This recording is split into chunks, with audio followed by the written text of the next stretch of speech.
Assalamualaikum warahmatullahi wabarakatuh. Yang terhormat penguji UKIN PPG Daljab periode 1 tahun 2023. Perkenalkan, nama saya Amin Mustoli, mahasiswa PPG Daljab batch 3 LPTK UIN Fatmawati Soekarno Bengkulu dengan nomor NIM 2223990048. Saya mengajar di SMK Ma'arif 1 Sindang Agung, Kecamatan Sindang Agung, Kabupaten Lampung Tengah. Pada hari ini tanggal 12 Januari 2023, saya akan mengajar di kelas 12 dengan materi pernikahan dalam Islam pada pertemuan yang ketiga. Mohon saran dan masukan dari Bapak Ibu Dewan Guru semua untuk perbaikan pembelajaran berikutnya. Demikian, terima kasih. Wassalamualaikum warahmatullahi wabarakatuh.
Assalamualaikum.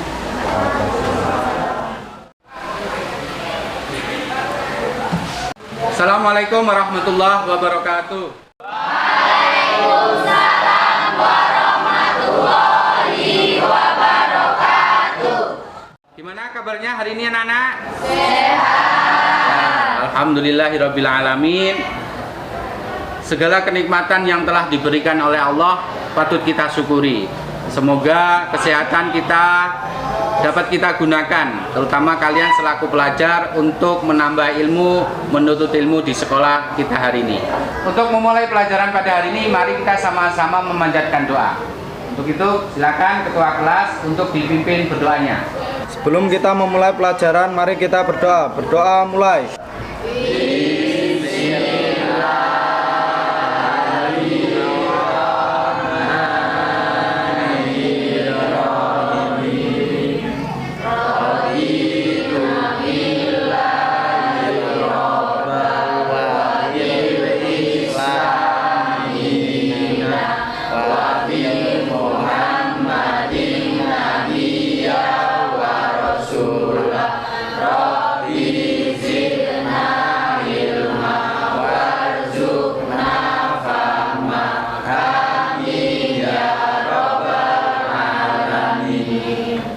Gimana hari ini semuanya hadir? Apa ada yang tidak hadir? Ada Pak.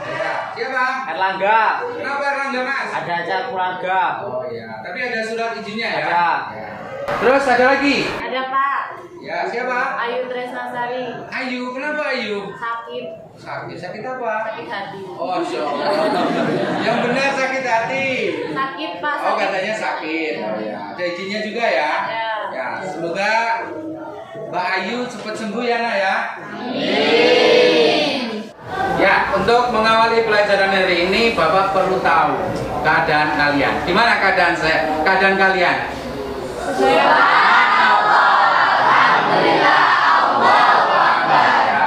Semoga kesehatan yang kita rasakan sampai hari ini yang diberikan oleh Allah selalu memberikan kekuatan kepada kita semua untuk selalu semangat, selalu termotivasi untuk menuntut ilmu demi masa depan kita semua. Ya, untuk mengawali pelajaran hari ini, Bapak harus ngecek dahulu kira-kira dua pelajaran atau dua pertemuan kemarin kita, kira-kira kalian sudah paham belum? Oke, untuk ngeceknya saya ingin tahu. Pelajaran pertama atau di pertemuan pertama kita belajar tentang dalil ataupun konsep nikah yang ada di agama Islam. Coba siapa yang tahu tentang pengertian nikah secara syar'i? Oh iya, silakan Mbak. Ya. Nikah secara syariat yaitu suatu akad atau perjanjian untuk mengikat diri antara seorang laki-laki dan perempuan dalam suatu hubungan antara keduanya dengan dasar sukarela dan persetujuan bersama untuk terwujudnya suatu keluarga. Ya, itu adalah pengertian nikah yang disampaikan oleh teman kalian tadi. Panjang. Tapi kalau Bapak boleh singkat bahwa nikah itu adalah adanya suatu akad laki dan perempuan yang terbentuk dalam sebuah rumah tangga dengan proses sesuai syarat Islam dan sesuai dengan aturan negara.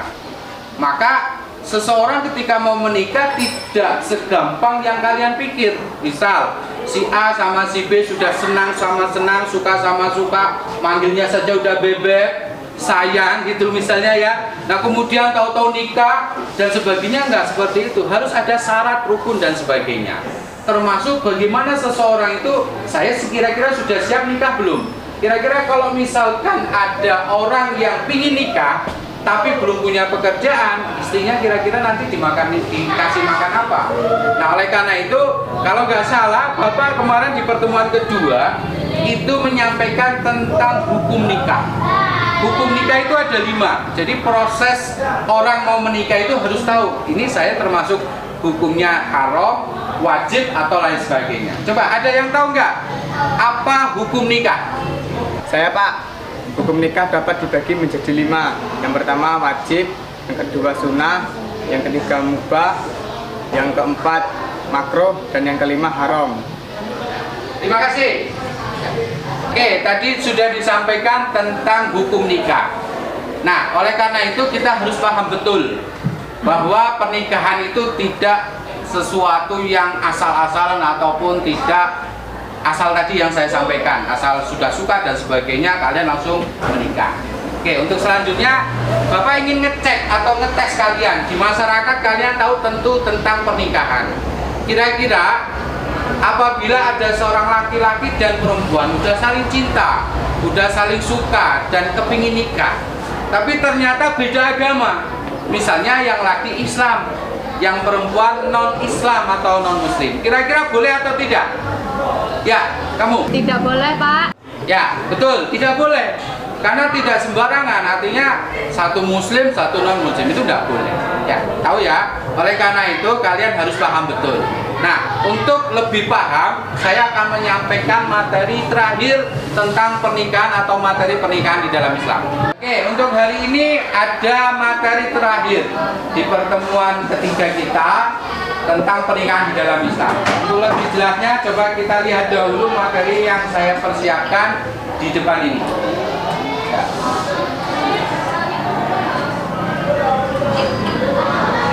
Ya, sebelum menyampaikan materi yang akan kita sampaikan, yaitu tentang iddah, ya iddah, terus kemudian ada talak, kemudian ada rujuk. Nah, ketiga komponen ini akan saya sampaikan pada hari ini. Nah, untuk lebih paham ketiga materi ini apa tujuan dari pembelajarannya? Oke, di sini ada tujuan pembelajaran yang harus kalian pahami. Yang pertama adalah tujuannya adalah meyakini kebenaran ketentuan pelaksanaan pernikahan berdasarkan syariat Islam. Ya, tujuan selanjutnya adalah menunjukkan sikap bersatu dan kebersamaan dalam lingkungan masyarakat sebagai implementasi ketentuan pernikahan dalam Islam. Terus selanjutnya adalah menjelaskan tentang ketentuan pelaksanaan nikah, mengidentifikasi ketentuan pelaksanaan nikah, mengidentifikasi pengertian talak, kemudian menjelaskan rukun talak, hal yang menyebabkan talak terjadi. Talak tahu ya? Apa talak? Perceraian. Kemudian ada menganalisa macam-macam talak, terus kemudian menjelaskan tentang iddah. Iddah apa? Menunggu, masa menunggu seseorang ketika setelah dicerai ataupun ditinggal suaminya. Kemudian yang terakhir adalah menyajikan paparan hukum pernikahan sesuai Undang-Undang Nomor 1 Tahun 74 ataupun aturan yang ada di negara Islam tentang nikah itu seperti apa. Karena ingat, beda negara beda aturan. Bisa jadi di negara Eropa misalkan fans kalian di Korea ataupun yang suka sepak bola Cristiano Ronaldo, dia nggak perlu akad nikah, mungkin pacaran dulu sampai dia punya anak baru dia nikah. Nah itu negara itu mengatur, jadi berbeda-beda. Nah di dalam Islam atau dalam kita di negara Indonesia ada aturan, yaitu pada Undang-Undang Nomor 1 Tahun 1974. Ya, untuk lebih jelasnya silakan kalian sambil memperhatikan tampilan yang ada di depan. Ya, ini terkait dengan talak. Talak secara bahasa adalah melepas ikatan. Nah, secara hukum adalah al-ab'adul halal indallahi at-talak. Jadi halal, tolak itu halal atau perbuatan halal, tapi perbuatan yang sangat dibenci oleh Allah. Ya. Untuk selanjutnya,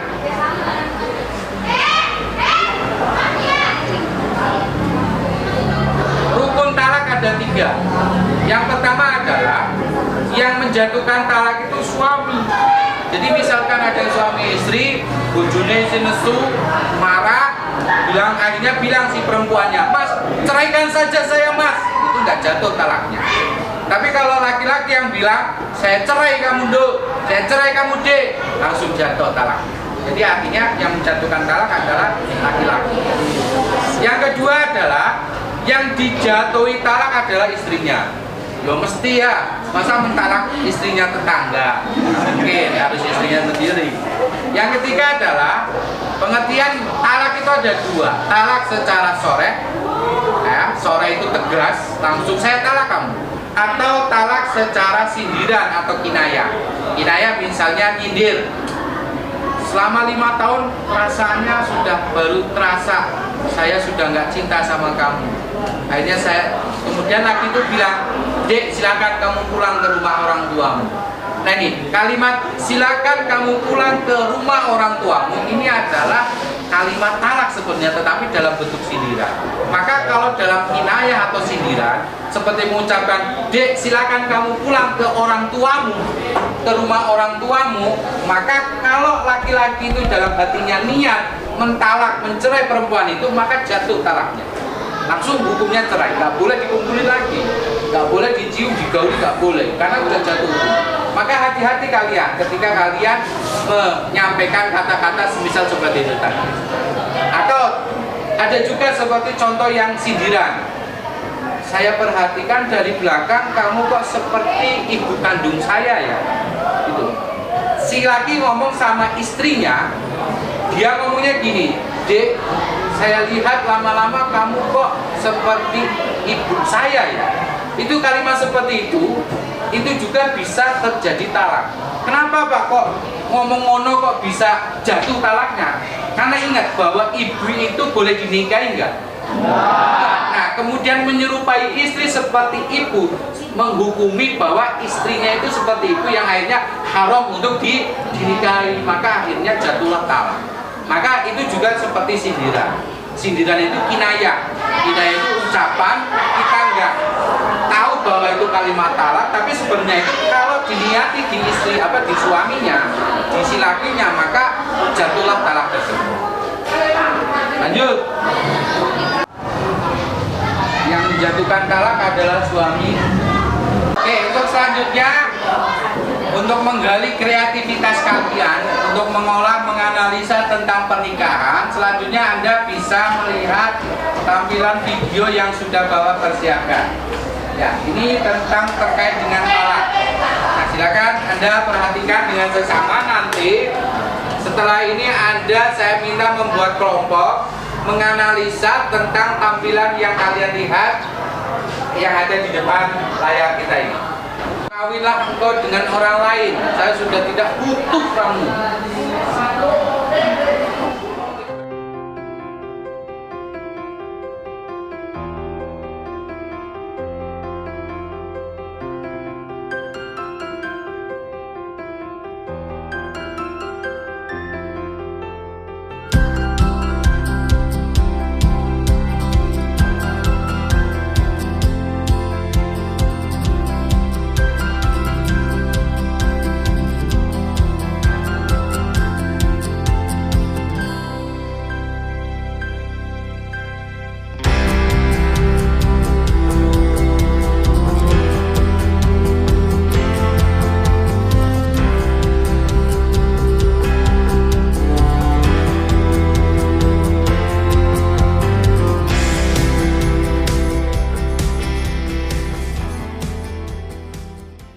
Ya, bagaimana? Kok kayaknya lesu-lesu ini? Kurang semangat. Oke, kayak kita kasih semangat dulu ya, nak. Ayo, bangun. Ya, perhatikan nih. Videonya menarik sebenarnya. Oke, kita yel-yel SMK kita ya. Oke, bisa ya? Seperti biasa. SMK bisa. SMK jaya. SMK Marit 1 Sindagung luar biasa. Gitu, terima kasih, nah. Semangat. Ya, oke. Silakan kita analisa lagi materinya. Oke, untuk selanjutnya silakan setelah kalian menyaksikan materi yang ada di depan, Bapak minta kalian membuat kelompok untuk berdiskusi. Oke, silakan.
Cukup ya diskusinya.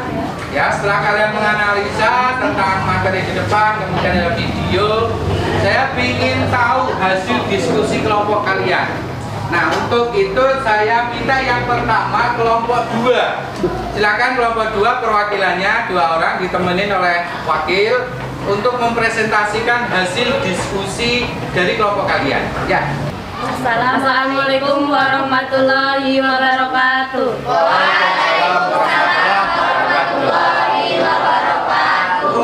Hasil dari diskusi kelompok kami, kelompok 2 adalah pernikahan dini menurut kelompok kami itu tidak baik karena batas usia di negara Indonesia 19 tahun dan pernikahan dini tidak berdampak baik.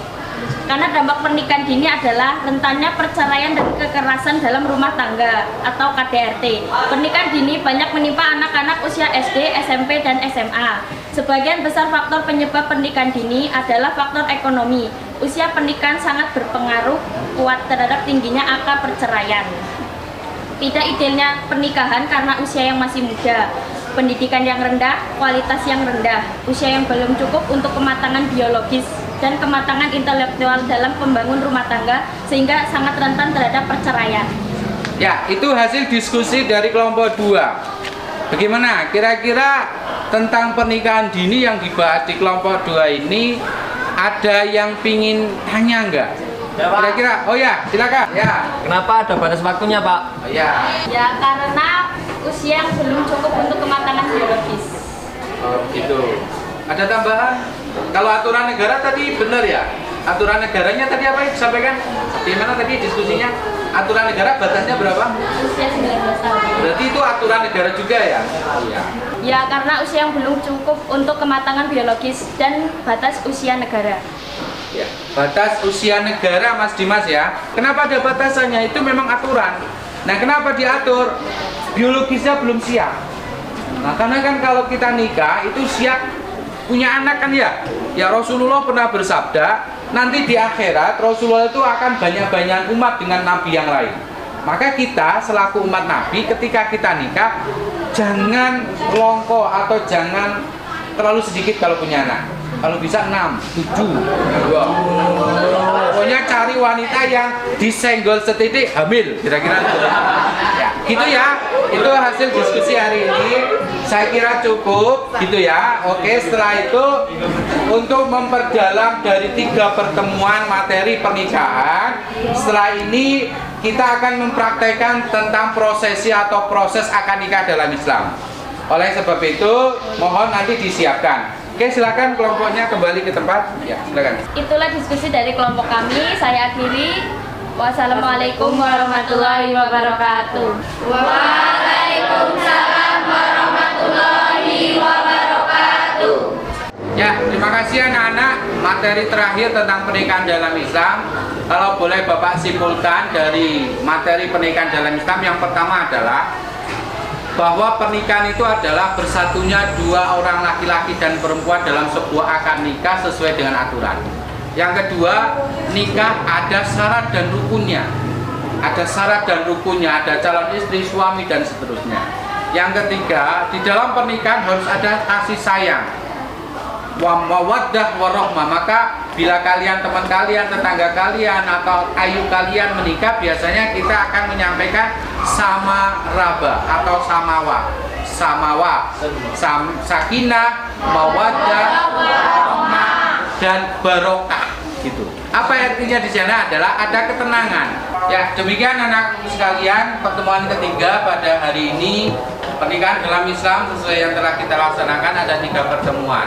Karena ini adalah pertemuan terakhir sebelum nanti saya mohon untuk meyakinkan materi ini kalian sudah paham betul tentang proses pernikahan dalam Islam. Nanti kita praktek tentang prosesi akad nikah sesuai dengan syariat Islam.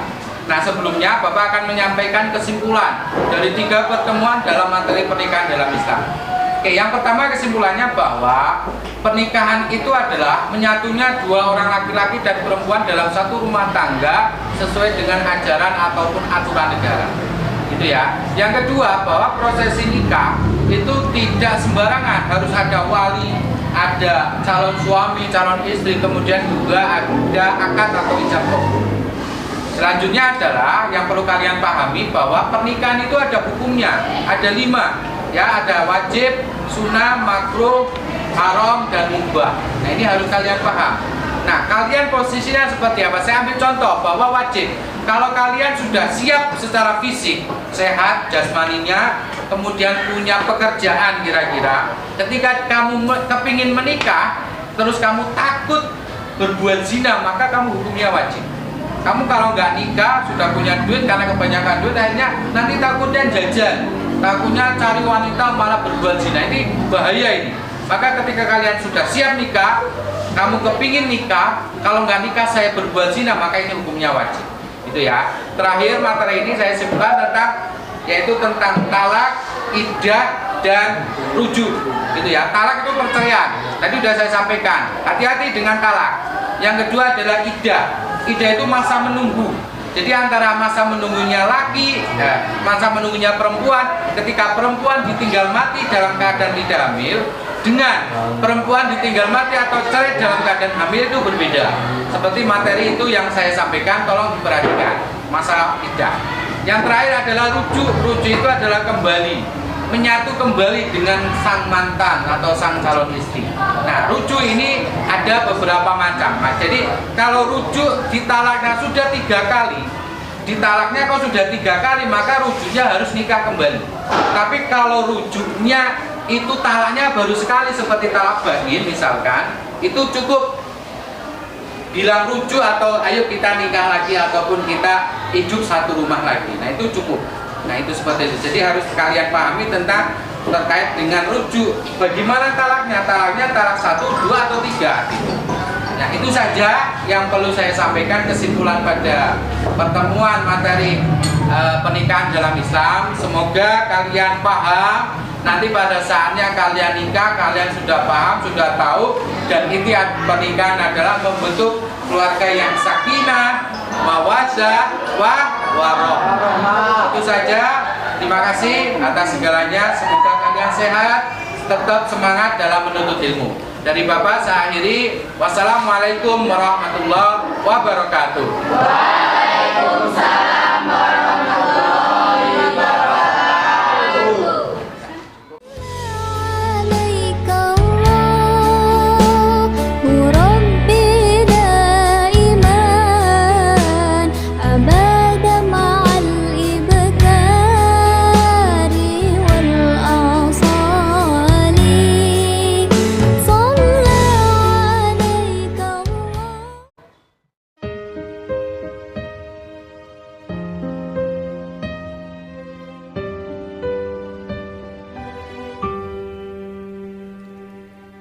وقت السهر بيدي الحلال الصفا وبيجودي علي بالفضل الأهل الوفا وقت السهر بيدي الحلال الصفا وبيجودي علي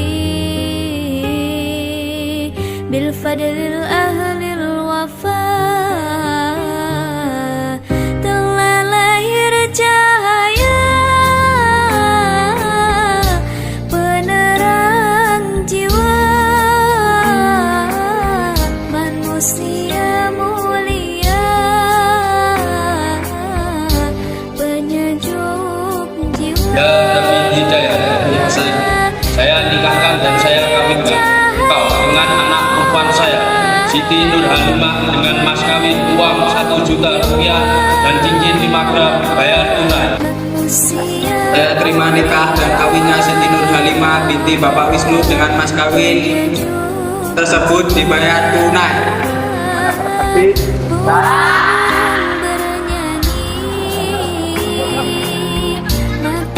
Allahumma shalli wa sallim wa barik ala sayyidina wa ala ali sayyidina Muhammad. Amin. Wasallim wa rahmatullahi ta'ala wa sayyidina Rasulullah ajmain. Bismillahirrahmanirrahim. Alhamdulillah rabbil alamin. Dan syakirin hamdan alamin. Hamdan yaghfir wa yughfir wa jalla rabbana ta'ala kama yanbaghi li jalali wajhikal karim wa haqqi mustaqim.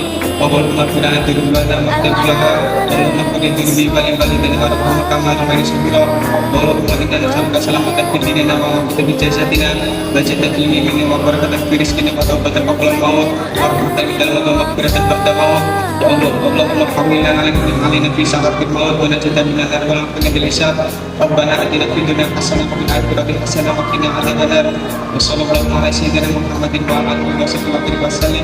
Subhana rabbika rabbil izzati amma yasifun wa salamun ala al-mursalin.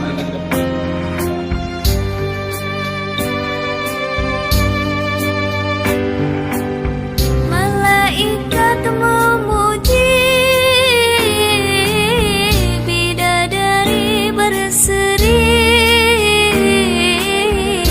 menyambut sang Nabi dari Allahu Rabbi. Malaikat memuji, bidadari berseri menyambut sang